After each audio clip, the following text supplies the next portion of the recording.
So on the show, what we like to do is sort of do this consensus meter. Yep. And when you add in the question, are seed oils associated with negative health effects? And we're battling this, guys. We are trailblazers. This is our bane of existence in natural medicine, often is we're way ahead of the times. So what's this called? Because again, and we have to address this is in children's formulas. This is in our day-to-day, that's in kids' snack foods. It's in the stuff that are otherwise being promoted as healthy alternatives. We'll talk about that momentarily, actually, dairy alternatives that I know you're a huge advocate for. Some are good, some are bad. But they're often late. But here's what we're looking at. We're looking at like a 0% yes. So what they're saying is it's not bad, right? And even if, by the way, if we look at some of the parameters for which they're addressing health effect, cholesterol, heart disease, diabetes, liver health, inflammation, some oils show anti-inflammatory and antioxidant effects. What are they getting wrong? Because everything you said, in my opinion, is true, and you're endorsing this. What are they getting wrong? So there's two parts to it. First of all, the actual research and science is just beginning to really understand the problem with the seed oils. Number two, historically, a lot of the studies have shown that they actually can help cardiovascular health, heart health. But they haven't been looking at the other effects at the same time. So maybe your heart's okay, but somewhere else in the body is going downhill fast. The other part of it, and this is what I've been looking at least recently, is that a lot of those studies that showed they're good for something didn't take into any account the chemicals that they're processed with. So the extraction process, the processing, and the chemicals that they're using to odorize and deodorize those seed oils. That's a whole nother field that needs to be investigated to really understand why they are not warranted. And the focus of the program being the first 7 years of life. We're talking in utero pregnancy through the first 7 years. This thing, the brain, is being formed. Your education through your practice. You're always talking about the essential value, nutritional, of the good oils in producing things like optimal brain function, cardiovascular function. What is it that we're maybe overdoing when it comes to the seed oils? Explain that, and where should we be refocusing in terms of the right oils, not just in our finished or packaged products, but in our whole foods. Yeah, the problem is that they're just everywhere, right? All the packaged foods we eat have seed oils. Even some of the healthier foods that appear healthy on the surface, like you go to Whole Foods, a lot of people think, if I go to Whole Foods, everything I buy is going to be healthy. It's not true. Even when you go to Whole Foods, you pick up something that says organic on it, you look at the back, contain seed oils. And so they're just really prevalent everywhere, and it's affecting the omega ratio, right? And so when this omega-6 to omega-3 ratio gets disrupted, it can impact some of the health parameters. And so that's why I always tell my patients and followers, hey, look for real whole foods. Ask yourself, was this food made by man, or was it made by nature, God, the way it should be? So if it was made by humans in a factory, chances are it's got processed, it's been stripped of its nutrient value, and it's got some seed oil in it. So as an alternative, always look for whole foods. Did it come the way nature intended it? If so, probably good, like an avocado, nuts, salmon, The sardines that you were talking about. Yeah. And so those are better alternatives. Chances are you're not going to get those added seed oils that are just accumulating at high ratios, and that's where the problem lies. So if I heard what you guys were saying, number one, it's often how not just they're processed, they're cheaper to put it, but how what comes with it, the other toxins, the conditioners and so forth, contaminants. And what you're saying is this ratio has been thrown off. Our evolutionary past, if I'm correct here, is that we used to kind of have a close to a 1-to-1 ratio of omega-3 to 6. And now what are we at, guys? Like a 1 to 25, 3 to 6?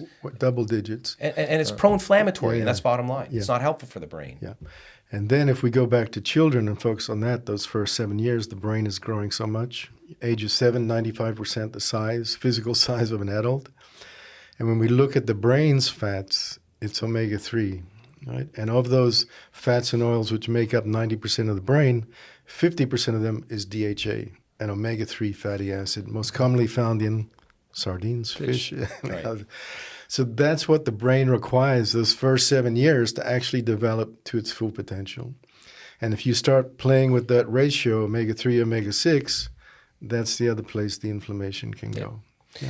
Let's unpack a little bit. So that's oils and fats, dairy and gluten. Why is it that we can generally make this blanket statement that for most, certainly in this category 0 to 7, dairy, cow, and gluten from wheat, barley, rye, spelt is not good for the body? Well, it's generally because a lot of people nowadays have some form of gut issue or immune dysregulation. So given that there's some baseline level of inflammation or dysbiosis in the gut, it's less likely to be able to handle some of these, more inflammatory proteins that come with dairy and gluten, and they could result in reactions. And it could be abdominal gas, bloating, but it can also be skin issues, focus issues, and any brain issues as well. And so very, very important to be mindful of this and do your best to just, avoid these foods, but also kind of replace them with things that help the brain, be optimal and support cognitive function. Yeah. And why is New Zealand dairy an exception? Or often, the goat milk? And what's the difference? It's not just New Zealand, but wherever, historically animals grazed on grass, bushes, berries, they ate whatever's around them. They weren't, in a house. They weren't in a shed eating hay or other corn-based, grain-based diet. So when you get milk or meat or beef or lamb from an animal that's actually been raised on grass, that whole ratio, omega-3, omega-6, is completely different. Plus, it tastes better as well. Yeah. As is the meat different, right? Even the meat. Yeah. So, and again, then coming into the conversation is, GMO versus non-GMO. Huge problem with the wheat and the gluten. It's not the same gluten that it was 10, 20 years ago. And in Europe, you see this, where you go to Europe, and a lot of people who are gluten sensitive in America can eat the bread, can eat the pasta, no problem whatsoever, because you're getting non-GMO gluten. And so there's, the contaminants in the oils, there's the GMO in the foods, and this is, part of just the education and learning about it. So just as easy to avoid. I think we're agreeing here that basically if moms, dads, parents out there are starting to introduce foods, and now we're talking, at the ages of, 2 or 3 years old, probably best to be avoiding dairy, cow dairy, gluten, and these bad seed oils. If you can start there, you're already well ahead of the game.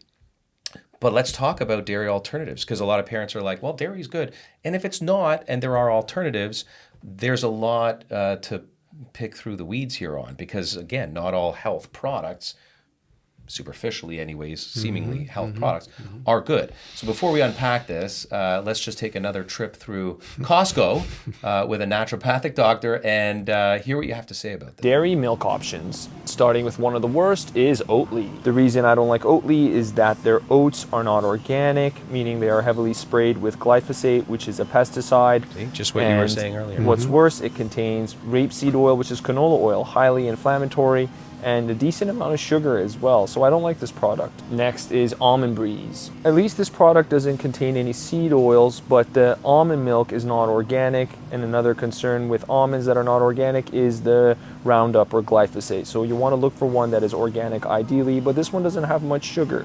Then there is the So Delicious coconut milk. I don't mind this product because it is organic, and when you look, the sugar content is low, no seed oils, so not bad. Then we have the Ripple non-dairy milks, which are pretty bad. First, we have their pea protein blend. When we look at the back, we see it's got 15 grams of sugar, and it has sunflower oil, safflower oil, highly inflammatory, and the peas are not even organic, so this stuff's garbage. Then you got the Ripple Kids version, which looks healthy on the surface, prebiotics, DHA, but when you flip it around, sunflower oil, safflower oil, absolute garbage, highly inflammatory. I wouldn't drink this, let alone give it to any kids. Now time for some better option and things that I would drink. First we have Malk, which I like because it is organic, only 4 simple ingredients, and when you look at the back, no sugar, filtered water, organic almonds, organic vanilla extract, pink Himalayan salt. Great option. The Califia Farms organic options are also great.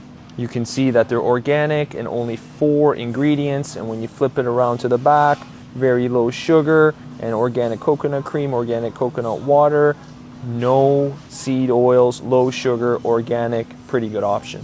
I'm a naturopathic doctor and holistic nutritionist passionate about sharing health tips and food reviews. So if you enjoyed this video, be sure to follow me and subscribe for more.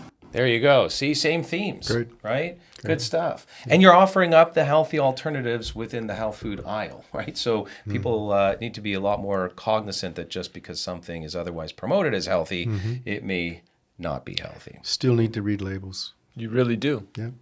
How about making your own? I mean, we do that in my household often enough. Almond milk's not hard to make. Cashew nut, I love cashew nut milk.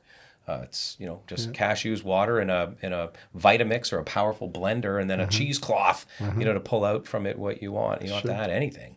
But for parents, again, that sort of 2, 3, 4-year-old that we're telling you should not maybe consume dairy. What is your top choice? I think I heard you say coconut milk. Well, to be honest, for my patients, I base that answer on food sensitivity testing. I like to actually test my patient's blood and see, are they reacting to almonds, coconuts, dairy? Because then the data dictates and allows me to see, is this food going to nourish them or promote inflammation? So if I have that test result, great. I could leverage that to tell them what non-dairy milk is best for them. But otherwise, the basic rules that I have is look for one that's organic, minimal ingredients, low or no sugar, and no seed oils. And that's the best that you could do unless you could make it at home.